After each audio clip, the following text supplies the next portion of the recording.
ပြောပြပေးခြင်းတဲ့အကြောင်းရဲ့အရာကတော့ကျွန်တော်တို့မိဘတိုင်းတည်ထားတဲ့ကလေးနဲ့ AI အသုံးပြုမှုလင့်ဝက်ချက်များဆိုတဲ့ခေါင်းစဉ်လေးကိုကျွန်တော်ပြောပြပေးသွားမှာပါကျွန်တော် Wefew ပါအဲ့တော့ကျွန်တော်တို့ AI ဆိုတာနဲ့ပြောတာနဲ့ AI ကကျွန်တော်တို့အလားတန်ဘာနဲ့သွားတူတယ်လဲဆိုကျွန်တော်တို့မီးနဲ့အလားတန်သွားတူပါတယ်မီးကသုံးတတ်တဲ့လူအတွက်အရန်အကျိုးရှိတယ်လို့ကျွန်တော်တို့လွဲမှားတော့အသုံးချတဲ့လူအတွက်ကိုအရန်ကိုအန္တရာယ်ရှိရဲဆိုတော့ကျွန်တော်တို့သိရမှာပါအဲ့တော့ကျွန်တော်တို့ကလေးတွေအနေနဲ့ AI ကိုစပြီးတော့သုံးမယ်ဆိုတော့အသက်အရွယ်အပိုင်းခြားလေးပေါ်မှာမူတည်ပြီးဘယ်လိုတွေသုံးရမလဲမိဘတွေကဘယ်လိုကနောက်ကနေလမ်းညွှန်ပေးရမယ်ဆိုတဲ့အကြောင်းအရာကိုကျွန်တော်ပြောပြပေးသွားမှာဖြစ်ပါတယ်အဲ့တော့ကျွန်တော်တို့9နှစ်ကနေ9နှစ်အောက်ကျွန်တော်တို့ကလေးတွေကို AI ကိုစပြီးတော့သုံးသင့်သလားဆိုကျွန်တော်ကအလွယ်တကူပြောမယ်တိတိကျကျပြောလိုက်မယ်လုံးဝမပေးသင့်လုံးဝကိုပေးမသုံးသင့်သေးပါဘူးအဲ့အရွယ်ဒီကလေးတွေကဘာလောက်ကြတဲ့အရွယ်ဖြစ်တယ်လဲဆိုတကယ်ကိုတဘာဝပတ်ဝန်းကျင်နဲ့ကျွန်တော်တို့လူတွေရဲ့ရိုက်တဘာဝတွေနဲ့ထိတွေ့ပြီးတင်ယူနေရမယ့်အရွယ်ကစားတရားလေးနဲ့စွန့်နေရမယ့်အရွယ်ဖြစ်ပါတယ်အဲ့ဒါကြောင့် AI ကိုအဲ့ဒီအချိန်မှာမိဘတွေအနေနဲ့အကြံပေးချင်တာကတော့မိဘတွေကိုယ်တိုင် AI ကိုသုံးပြီးတော့ဒီနေ့အဖြစ်ပြောမယ်ဆိုကျွန်တော်တို့ပုံပြင်လေးတွေသူတို့ပြောပြပေးတာမျိုး color printing လိုမျိုးcolor paper လေးတွေကို AI ကို create လုပ်ပြီးထုတ်ခိုင်းတာပြီးကလေးတွေကိုပြန်ချဲတာမျိုးဒါမျိုးကိုပဲကျွန်တော်တို့သုံးသင့်သေးပါတယ်ဒီအရွယ်ကအဲ့တော့ကျွန်တော်တို့နောက်အရွယ်9နှစ်ကနေပြီးတော့9နှစ်ပေါ့9နှစ်ကနေ9နှစ်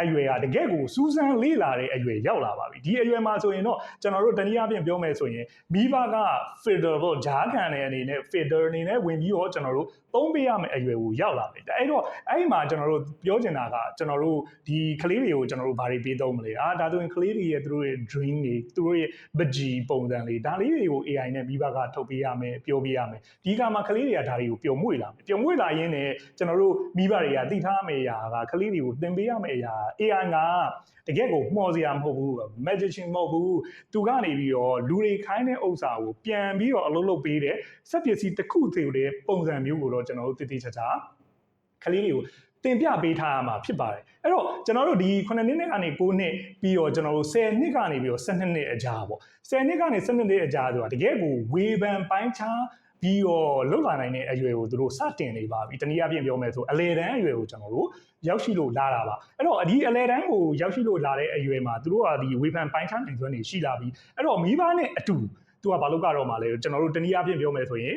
မိဘနဲ့အတူ AI ကိုအသုံးပြုချရတော့ပါမယ်ဘယ်လိုအသုံးပြုမှာလဲတနည်းအားဖြင့်ပြောကျောင်း project တွေရှိလာမယ်အဲကျောင်း project တွေအပြင်ကိုကျွန်တော်တို့သိပ္ပံ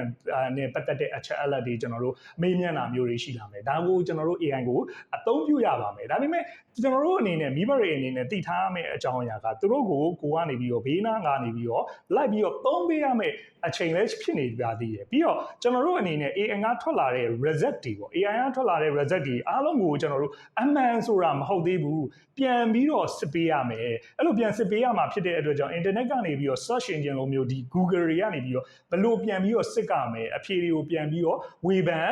ပိုင်းခြားနိုင်ရမယ်ဆိုတဲ့ဥစ္စာကိုကျွန်တော်တို့မိဘတွေအနေနဲ့ကျွန်တော်တို့သင်ပေးရပါမယ်အဲ့တော့ကျွန်တော်တို့ဒီနောက်အရွယ်တစ်ခုဖြစ်တဲ့ဒီ73နှစ်14နှစ်အရွယ်ပေါ့နော်အဲ့ဒီခါကျရင်ဘာဖြစ်လာတာလဲဆိုတော့ AI ကုမ္ပဏီတွေကကိုဘာဖြစ်လဲဆိုတော့သူတို့ AI account တွေပေးဆောက်လို့ရတဲ့အရွယ်ပေါ့ခုနကရှေ့ပြောရတဲ့အရွယ်တွေအားလုံးမှာကျွန်တော်တို့ကိုပိုင် account တွေပေးပြီးတော့ဆောက်လို့မရအဲ့ဒါကိုကျွန်တော်တို့ corporate အဖွဲ့အစည်းလို့ခေါ်ပါတယ်ကလေးသူငယ်တွေရဲ့တကယ်အချက်အလက်တွေကိုကာကွယ်စောင့်ရှောက်ရေးအဖွဲ့အစည်းတွေပေါ့အဲ့ဒီအဖွဲ့အစည်းတွေကနေပြီးတော့ကျွန်တော်တို့ကအစား73နှစ်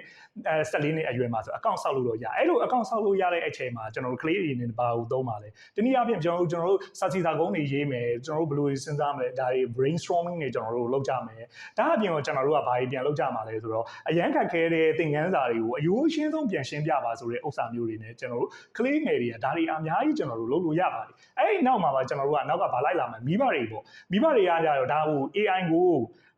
ုကလေးတွေအနေနဲ့အရန်ကိုအလွန်အကျူးနှမိခိုအောင်လဲကျွန်တော်တို့အနောက်ဘက်ကစဉ်းစားပေးထားရပါမယ်ဒီသူတို့ရဲ့အဖြေတိုင်းရဲ့စဉ်းစားတွေးခေါ်ပုံတွေကိုကျွန်တော်တို့အနောက်ကနေပြီးတော့လမ်းညွှန်ပေးရမယ်ကိုယ့်ရဲ့ပုံစံတွေကိုစဉ်းစားနိုင်တာတွေကိုကျွန်တော်တို့လမ်းညွှန်ပေးရမယ်ဒါမှသာလေကလေးက AI ကိုအများကြီးနှမိကိုပဲကိုယ့်ကိုတွေးခေါ်တဲ့ဥစ္စာမျိုးတွေလည်းကျွန်တော်တို့ရရှိလာမှာဖြစ်ပါတယ်အဲ့တော့ကျွန်တော်တို့နောက်အရွယ်ပေါ့နောက်အရွယ်ကတော့ကျွန်တော်တို့15နှစ်အထက်ဒါဒီအထက်တန်း ရောက်ရှိလာပါပြီအထက်တန်းရောက်ရှိလာတဲ့အချိန်မှာ15နှစ်နဲ့15နှစ်အထက်ပိုင်းဒီကလေးတွေအားလုံးက AI ကိုကောင်းကောင်းမွန်မွန်ကျွမ်းကျွမ်းကျင်ကျင်အသုံးပြုလာနိုင်တဲ့အရွယ်လေးဖြစ်လာပါဒါပေမဲ့အဲ့ချိန်မှာမိဘရဲ့ပါဝင်ပတ်သက်မှုကတော့အများကြီးရှိနေမယ်ဘာလဲဆိုတော့ကျင့်ဝတ်တွေ AI မှာသုံးတဲ့ကျင့်ဝတ်တွေကိုကျွန်တော်တို့နားလည်ထားရမယ်သင်ပြပေးထားရမယ်တနည်းအားဖြင့်ပြောမယ်ဆိုရင်ဒီအထက်တန်းရောက်လာတဲ့အချိန်မှာကျွန်တော်တို့ assignment တွေလုပ်တယ် project တွေလုပ်တယ်အားလုံးကို AI ကပဲကူးချပြီးတော့လုပ်နေတာမျိုးဘယ်တော့မှမလုပ်သင့်ဘူးဆိုတာကိုတေးသေးချာချာကျွန်တော်တို့သင်ပြပေးရမှာဖြစ်ပါတယ်ပြီးရပြင်မှာ AI ကနေထွက်လာတဲ့အဖြေတွေအားလုံးကိုလည်းကျွန်တော်တို့အနေနဲ့ပါပဲဆို draft အနေနဲ့ပဲအရင်ယူရမှာပါပြီးတဲ့အခါမှာကျွန်တော်တို့ကဘာဖြစ်လဲကိုယ့်ရဲ့ကိုယ်ပိုင် critical thinking စဉ်းစားတွေးခေါ်နိုင်စွမ်းအားတွေနဲ့ပေါင်းစပ်ပြီးမှကျွန်တော်တို့ဖန်တီးရမှာပါဒါဆိုရင်တော့တကယ့်ကိုအရန်ကိုအသုံးဝင်လာတာဖြစ်ပါလိမ့်မယ်ဒါပေမဲ့အဲ့ဒီအရွယ်မှာကျွန်တော်တို့ ethic တွေအနေနဲ့ပြောတဲ့အခါမှာလူမျိုးရေးခွဲခြားတာမျိုးတွေကြားမခွဲခြားတာမျိုးတွေပဲဒီဘက်မှာအဖြေတွေအများကြီးထွက်လာတာဖြစ်တဲ့အတွက်ကြောင့်ဒါတွေကိုလည်းသတိပေးပြီးတော့တေးသေးချာချာသင်ပြပေးဖို့လည်းလိုအပ်ပါတယ်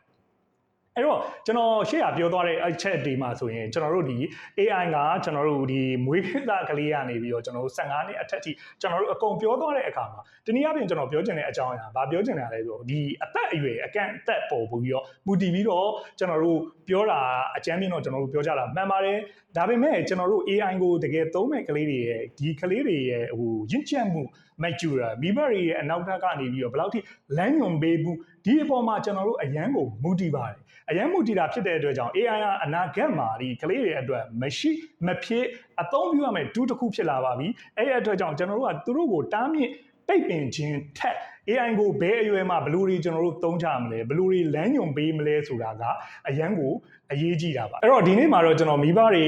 အနေနဲ့မပြတ်မနေကလေးတွေနဲ့ AI အသုံးပြုရမယ်လျှို့ဝှက်ချက်လမ်းညွန်လေးကိုကျွန်တော်တို့ပြောပြပြီးသွားတာဖြစ်ပါလေနောက်လာမယ့်အစီအစဉ်တွေကလည်းပို့ပြီးစိတ်ဝင်စားစရာကောင်းတဲ့အစီအစဉ်လေးနဲ့ကျွန်တော်တို့တင်ဆက်ပေးသွားပါမယ်ကျွန်တော် Wefew ပါ